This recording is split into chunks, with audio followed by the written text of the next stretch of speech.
Hello friends, मैं आप सब लोगों का अपने इस एजुकेशनल चैनल पे हार्दिक अभिनंदन करता हूं। फ्रेंड्स, जैसा कि आप सबको मालूम है कि बिहार में क्लास 10th वाले बच्चों का फर्स्ट टर्मिनल एग्जामिनेशन चल रहा है। उस कड़ी में आज हम लोग बात करने वाले हैं क्लास 10th के एग्जामिनेशन से संबंधित जो हिंदी का एग्ज़ाम आप लोगों का कल होने वाला है, उससे संबंधित प्रश्नों के बारे में।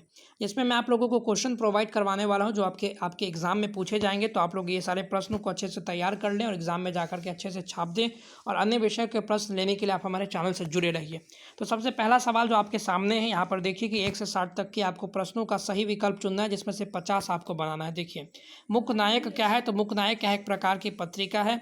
भीमराव अम्बेडकर के मुख्य प्रेरक व्यक्ति थे, यहाँ पर देखिए बुद्ध थे, उसके बाद कबीर थे और ज्योतिबा फुले। ये इसका राइट आंसर हो जाएगा ऑप्शन नंबर डी। उसके अलावा समाज और राजनीति में बेहद सक्रिय भूमिका निभाते हुए अम्बेडकर ने किनका मानवीय तथा अधिकार दिलाने के लिए अनेक प्रयास किए? तो अछूतों को, स्त्रियों के और मजदूरों के, इन तीनों को जो है पूरा अधिकार प्राप्त कराने के लिए इन्होंने काम किया था। उसके अलावा डॉक्टर अंबेडकर के पिता का नाम था रामजी सकपाल, यानी ऑप्शन नंबर बी जो है इसका राइट आंसर हो जाएगा।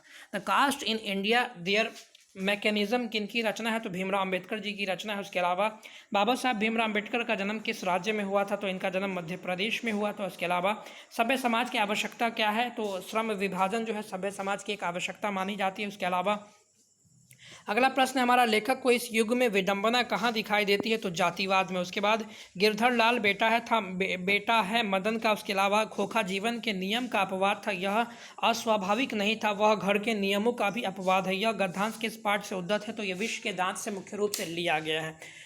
उसके अलावा बात कर लेते हैं, नलिन विलोचन शर्मा का जन्म हुआ था, तो ये पटना में इनका जन्म हुआ था। उसके अलावा सेन साहब की कितनी लड़कियां थी? तो सेन साहब की मुख्य रूप से 5 लड़कियां हुआ करती थी। उसके अलावा गिरधर लाल कौन थे? तो मदन का पिता हुआ करता था, किसके अनुसार?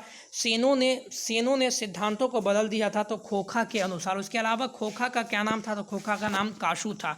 मैक्स मुलर की दृष्टि से सर्वविदित संपत्ति और प्राकृतिक सौंदर्य में, एक मिनट में बताता हूँ, सर्वविदित और प्राकृतिक सौंदर्य में परिपूर्ण कौन सा देश है? तो भारत है। उसके अलावा वॉरेन हेस्टिंग कहाँ का गवर्नर था? तो वॉरेन हेस्टिंग जो है भारत का गवर्नर जनरल था। उसके अलावा हितोपदेश का जर्मन भाषा में किसने अनुवाद प्रकाशित किया है? तो आपका इसका आंसर हम लोग हमारे कमेंट बॉक्स में जरूर बताएं कि इसका राइट आंसर क्या होगा।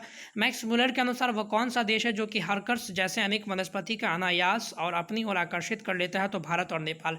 एक चीज़ और आप लोग ध्यान रखिएगा कि जितने भी प्रश्न का मैं आंसर आप लोगों को बता रहा हूँ वो 100% सटीक है। आप लोग इसको निश्चिंत होकर के अच्छे से याद कर सकते हैं और एग्जाम में जाकर के लिख सकते हैं। प्लेटो और कांट का अध्ययन करने वाले यूरोपीय लोगों ने मनन योग दर्शन है भारत में। उसके बाद गुरु नानक का जन्म हुआ था 1469 ईस्वी में।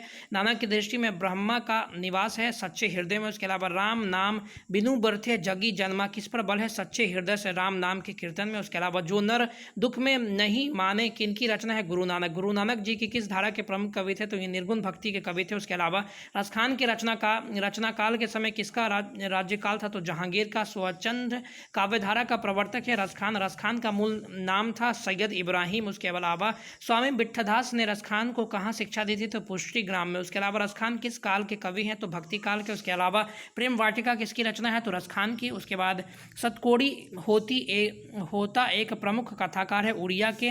उसके अलावा लक्ष्मण कहाँ नौकरी करता? तो ये कोलकाता में नौकरी किया करता था। पड़ोस के पढ़ाकू लड़का का नाम क्या था? तो इसका आंसर आप लोग हमारे कमेंट बॉक्स में बताएं। उसके अलावा अगला क्वेश्चन है, बढ़ते विश्वास कहानी के कहानीकार कौन है? तो सतकोड़ी होता। उसके अलावा दही वाली मगम्मा का कथावाचक कौन है? तो श्रीनिवास। मगम्मा क्या बेचती थी? तो दही। मंगम्मा की बहू का क्या नाम था? तो नंजम्मा। उसके बाद अगला क्वेश्चन है आपके सामने, च का उच्चारण स्थान है, तो च का जो उच्चारण स्थान होता है वो तालु होता है। उसके अलावा निम्न में से कौन सा शब्द शुद्ध है? तो पूजनीय शब्द जो है यहाँ पर ऑप्शन नंबर सी जो है आपके सामने है। उसके अलावा 44 की बात कर ले तो कौन सा वाक्य शुद्ध है? रागिनी अपने आप चली गई। यहाँ पर आपको ऑप्शन नंबर ए जो है वो सही है। मैंने देखा होगा वाक्य की क्रिया किस काल की है? तो ये संदिग्ध भूत की है वो। उसके बाद भविष्य काल के कितने भेद होते हैं? तो 4 होते हैं। आपके सामने कुछ इस प्रकार से प्रश्न है।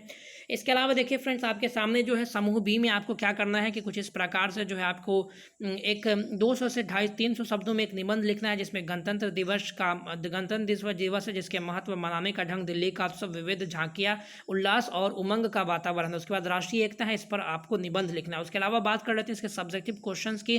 तो कुछ इस प्रकार से इसका सब्जेक्टिव क्वेश्चंस दिखता है, जहां सभी विषयों जहां डिफरेंट टॉपिक्स से क्वेश्चन पूछे गए हैं, उसके अलावा आप लोग देख पा रहे हैं। तो मैं आप लोगों को सिर्फ इसका सब्जेक्टिव क्वेश्चन शो कर दे रहा हूँ, आप लोग इसके आंसर को खुद तैयार करें, या फिर अगर आप आंसर लेना चाहते हैं तो हमारे चैनल से जुड़िए और इस तरह के और भी इन्फॉर्मेटिव वीडियोज़ लेने के लिए और भी क्वेश्चन प्राप्त करने के लिए आप हमारे चैनल से जुड़े रह सकते हैं। तो मिलते हैं अगले वीडियोज़ में, तब तक के लिए धन्यवाद। God bless you all.